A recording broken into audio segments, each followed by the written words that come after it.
The Price of Fear. Brought to you by Vincent Price.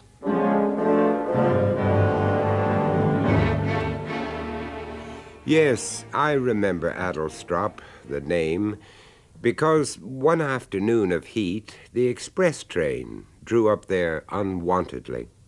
Hello, welcome. That poem by Edward Thomas will, I feel sure, be familiar to some of you, but for myself, well, let's say it evokes a very particular occasion. A story so bizarre and so horrendous, I still find it difficult to decide whether it actually happened or not. I've called it Blind Man's Bluff. But to begin at the beginning, then. I was on my way to visit some friends in a remote part of the West Country. The train was certainly no express, but we were jogging along quite nicely through the lovely Cornish countryside when suddenly we braked and stopped. An unscheduled stop at, hardly a station even, at its best a country halt, so insignificant that it was not even considered worthy of a name board. The window was already lowered to its full. I looked out on a single small shack, which obviously served as ticket and parcel office combined, but no activity there, or for that matter, anywhere else. Discarded and rusting milk churns, a mongrel dog panting in the sun, the drone of bees, and far off over the fields, a glimpse of a church tower, but no life, no apparent reason for what seemed a simply endless delay. Until, at the very moment when I'd all but decided to investigate the reason, we began to pull away. It was then I saw him. Wait, I say! In the name of God, wait! A man rushing through the entrance along the platform towards the now fast-moving train, rushing so heedlessly that it seemed he actually intended to throw himself under the very wheels. Wait, Samuel, wait! Instinctively and probably against my better judgment, I opened the compartment door, called out, offered a hand, and finally managed to haul him aboard.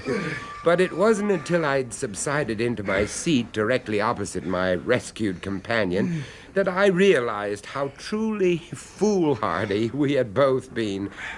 The man was blind, quite blind. I know you. Truly kind. To risk yourself like that. Truly kind. Oh, no, the least I could do. Anyone would have done the same. Oh, they wouldn't. You take it from me, they wouldn't. What? Not anyone, not most neither. Most would have stood and watched, maybe even hoped for the worst. What? How about that, eh? The worst were you surely not A suggesting. misfoot in, a sudden topple, a screeching of brakes, and then they'd all have climbed out to see, my God, to fill their putrid eyeballs, by God, the thing under the wheels, by God. I know, you see. By God, how I know. His knuckles were white about the stick, gnarled white knuckles about the white, peeling paint of his blind man's stick. He wore a long, old-fashioned raincoat, reached quite down to his ankles. In spite of the stifling heat, he'd buttoned it up tight around his throat, and a black beret pulled down almost to his eyebrows. But most of all, the spectacles, so deep and black, they seemed like the sockets of the dead, fathomless, with only the reflection of my own curiosity staring back at me, my own reflection, and the sudden and uncomfortable conviction that I was being watched, and assessed, inexorably assessed. Oh, don't think I don't know why they wish it. I know fine why, all right. I beg your pardon, I do. Misfortune, calamity. It gives them this feeling of power, you see. It gives them the feeling of being one up all the time, of being superior all the time. Oh, but surely the majority of us must be allowed some feeling of compassion. Compassion, he says. Oh, dear. Well, I certainly never intended to suggest that we're all alike. And foolish to presume. Still, you did offer a helping hand, at risk of life and limb, I'll grant you that. But smoke then if you must. Why? Well, you're damn well going to light up, aren't you? How did you know that I wanted a cigarette? Perception. There's a toffee-nosed word for you, innit? But bang on target, all right. Yeah. Get done with it, then. Oh, thanks. Perception. It's the gift God gives us specials, you see, to make up for the things He's taken away. God. Or the devil. Or whatever. Will you smoke too? No. There's no good looking put out. Never could abide the damn thing. Well, look, if you'd rather I I didn't... didn't say that, did I? Suggested it in the first place, didn't I? Yeah. But kind of you to ask. Kind of you to offer. Perception. No sight. None. Never have done. Oh, I am sorry. But smell, touch. Read your mind like a book and no mistake. So don't ever get round to thinking different. No, I'm sorry for that. Not wanting to say that, just by way of protecting myself, you see. Sure. Hard times don't help, of course. But most on account of him. Of him? Boy, Con be name, Con be nature, eh?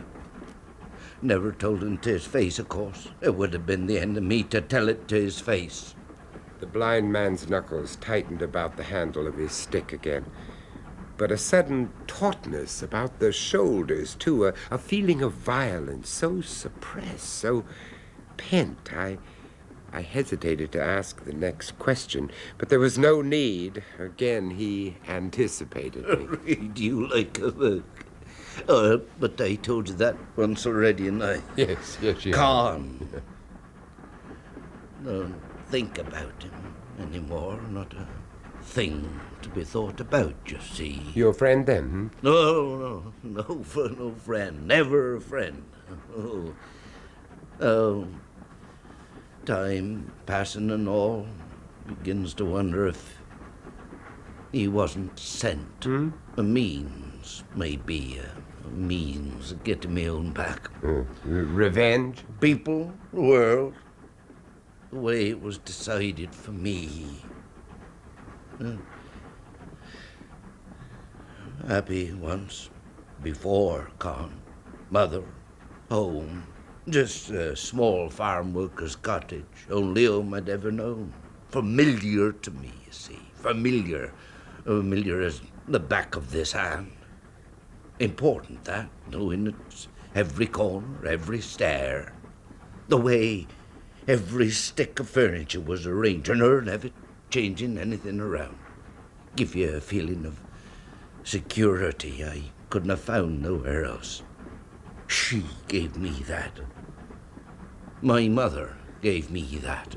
I can see what it must have meant to you. You can see. She paid for it, mind. Worked up at the big house, not a mansion exactly, but the way she described it as yours makes no difference. Hard work, bad pay, long hours. Again, ruddy power of the strong or the weak in it. But at least the stinking pittance they allowed kept the thatch over our heads. A sacrifice I was glad to make. I never did get over her death. Bad enough sitting by the side of the bed and watching somebody die. But when all you got to go by is the feel, the pulse, the listening to their breathing. Hard, that. Oh, well, what did you do after? First off, seemed no answer. Bit she'd managed to save, put on the side, well, soon gone in it. Then one day I gets this idea, almost as though it meant me to get it. Not a damn sound and it seemed at the time. Oh? Well, there's this still their old room standing empty in there. Oh, yes, a lodger, you mean? And why not, I think. Still plenty of harvest labour being taken on up at the estate, all crying out for a place to lay their heads. And me with no barn loft neither. A fair share of home comforts besides. So I puts this card stuck up in the post office window tonight, and I waits. I waits. But not for too long. Convoy sort of that.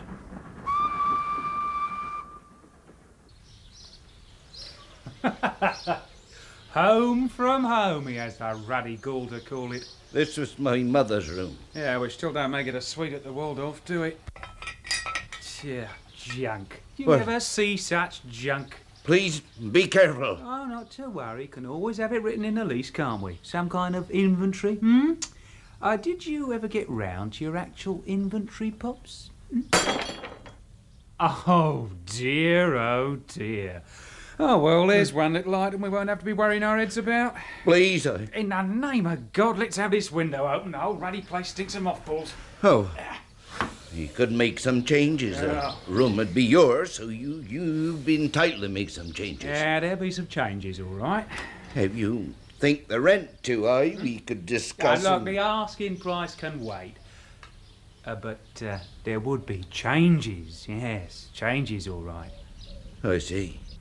Well, love of God. You didn't honestly think I'd be moving in and just taking your old lady's place, did you? Did you, Pops? Taking over the nurse companion bit just where she left off? Oh. If it's the white stick and Alsatian dog kick you're after, you should have tried getting it straight from the start. As far as my handicap goes, Well, then. I think I'm self-sufficient. Oh, sure you are. I noticed that. The way you groped yourself across that landing just now, eh? It's been some time since me mother's death. Well, some time. Yeah. How about the way you tumbled across that chair the minute we get through the door? Eh? Just a touch of the old circus act for my benefit, I suppose. When she was ill, there was this nurse. Rearranged some of the furniture in view of the special circumstances, you understand. Yeah, oh, I understand, Pops. The $64 question is, do you? I'm sorry. Dumb as well as blind, eh? Well, I'm asking you, Pops, if you finally got round to persuading me to move into this rat-ridden garret, do you honestly know what you'd be letting yourself in for, eh? Pot luck at the best and at the worst. You're making it sound like some kind of threat. Change, Pops. But then it all comes down to that, in the end.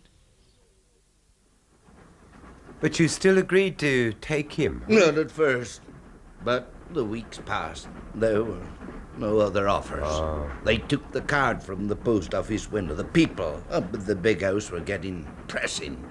Threats, eviction, legal action. Only routes I had, you see. No choice. So Khan moved in? Oh, he moved in all right. Yeah, and, I did me best for him. At first, I was even glad, just for the sound of another voice about the place. Well, natural, isn't it? Sure. The past can be good, but it's funny how eager we all are just to be alive in the present. Any kind of present. and it didn't work out then, huh? He took over completely. Not just his own room. Completely. His friends from the estate up drinking all the hours God made. No notion about paying the rent. And then, early one morning, Yeah. my mother's things, clothes, photographs, the bric-a-brac of a lifetime, really. A pathetic pyre at the bottom of the garden.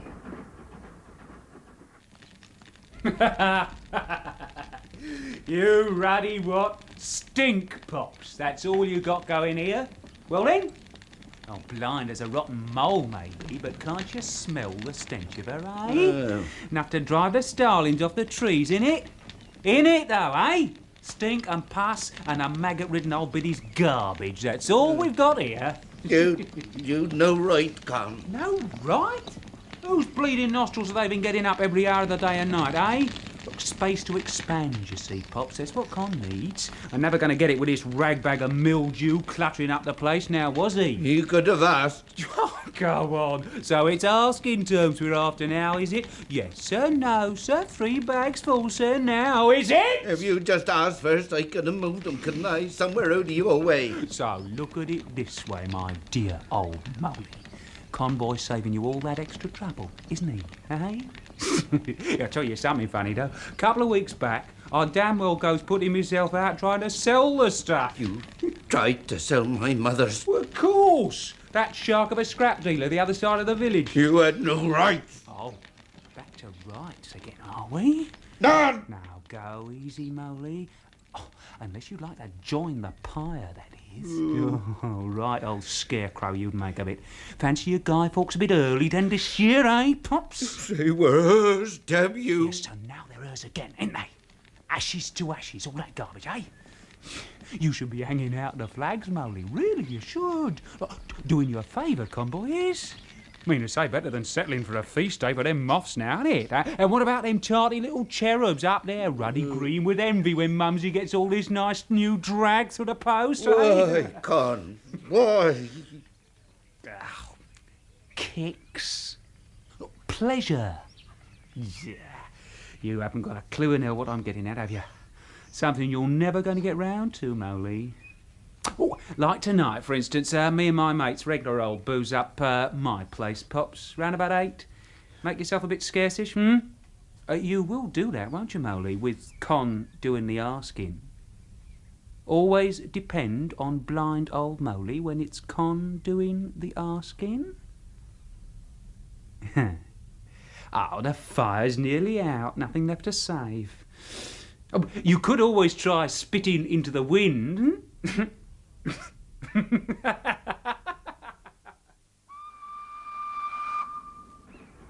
And yet you did nothing. I could have gone to the police. Should have gone to the police. I see that now. But when you independent on the strength and decisions of others for a whole lifetime, there comes a time when you need so desperately to feel the power of self-assertion, the ability to act. I found a thing to do. Winter was coming. The cottage was fitted for gas. I just got Con a gas fire for his bedroom. Very sensitive to cold was Con. It burned all hours of the day and night, and sometimes he even let it burn while he slept. So? One night, I simply turned it off. Oh, you mean you went into his room and turned it off? Oh, no, the mains at the downstairs mains. Well, then? But what? then, when the flames had been extinguished, I turned it on again. I blanketed the crack beneath his door, stood there a long time, listening to the hiss of the gas as it escaped into the room. Con sleep, in his drunken stupor, become deeper, ever deeper, till I decided it had enough, sufficient to me purpose. You mean you gassed him? You murdered him? Well, that would have been a kind of revenge, but too simple. What? I hated him. But there's a need beyond hate. He was quite unconscious when I went into him, as deep unconscious as if you were under anesthetic. Now, underneath the cottage, we had a cellar. In the old times, it had been used for storing apples, vegetables, and now it was quite empty. Its only entrance was through a trap door set into the flags of the kitchen floor but long hidden by a big chest used for storing firewood. I pulled the chest aside, opened the trap, lowered the body in the dank smell of damp, the scurry of a rat. And you left him there in the... Not at once. No, one more thing to do, you see. To give him a taste of the affliction he'd mocked and made fun of over all these long months. I returned to me mother's neat front parlour. Her work basket was always on a small window table just where I'd left it. A long steel bodkin, the stout thread just right. I returned to the cellar, and there, in the eternal dark, I sewed up his eyes, stitch by stitch, neatly, methodically, upper lid to lower. I sewed up his eyes, and then I left him there. What happened when the effects of the gas wore off? Oh, I'd allowed for that. It was to be the final irony. My final irony.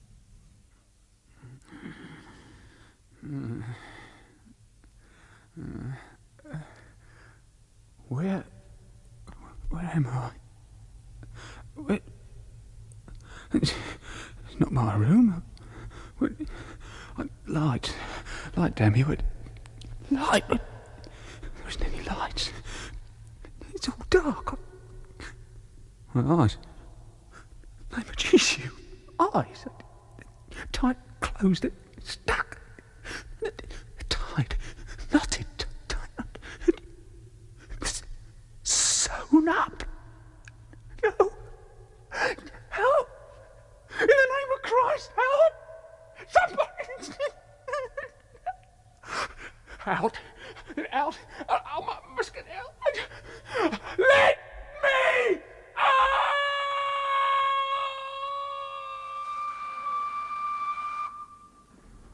My final irony, my final triumph. In the deep, dank dark, he'd search for the door. He'd search, unseeing, screaming with the searing pain of his sewed-up eyes, groping, panicking round the damp, lichen-covered walls, searching, ever searching for the door that would let him out. Out, to the light, to the help he'd always taken for granted. Not knowing, not comprehending that there was no door. That the only way out was not in the walls, but through the trapdoor not 3 feet above his head. A trapdoor, securely bolted but weighed down by the heavy oak chest.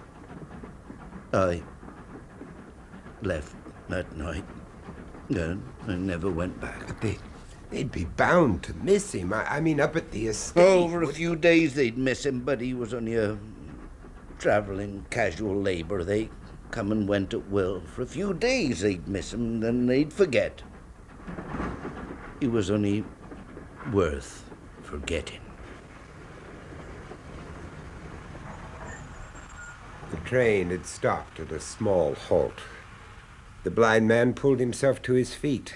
I opened the door and helped him down onto the deserted platform. For a single brief moment he seemed to study me, and then he raised the opaque blackness of his glasses, and there seemed to be a smile. In the milk-white, clouded eyes, the ghost of a smile. Then he turned and pulled that dirty raincoat even closer about him and tapped his way towards the exit. The tap-tap of his stick mingling with the birdsong. We pulled away into that green, bright world of trees and fields beyond.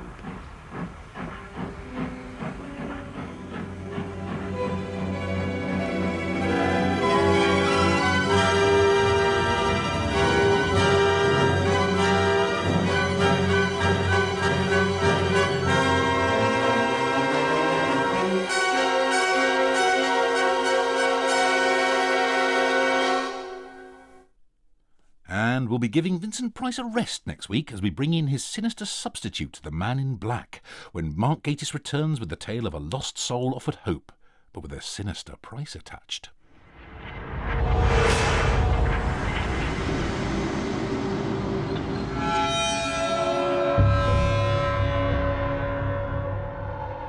Well, there we are. Time to switch off the dimension for another evening, I'm afraid. I'm off for a short dimensional break, but my fellow Dimensioneer, the delightful and fragrant Toby Haydock, will be along next week with a story from Grimm's Fairy Tales in The Master Thief. And not only that, he'll be bringing you Edgar Allan Poe's nightmarish tale of a man trapped in a dungeon, The Pit and the Pendulum. So, until I pass this way again, this is Dan Mersch bidding you farewell for now. See you soon. You are leaving the seventh dimension on BBC Radio 4 Extra.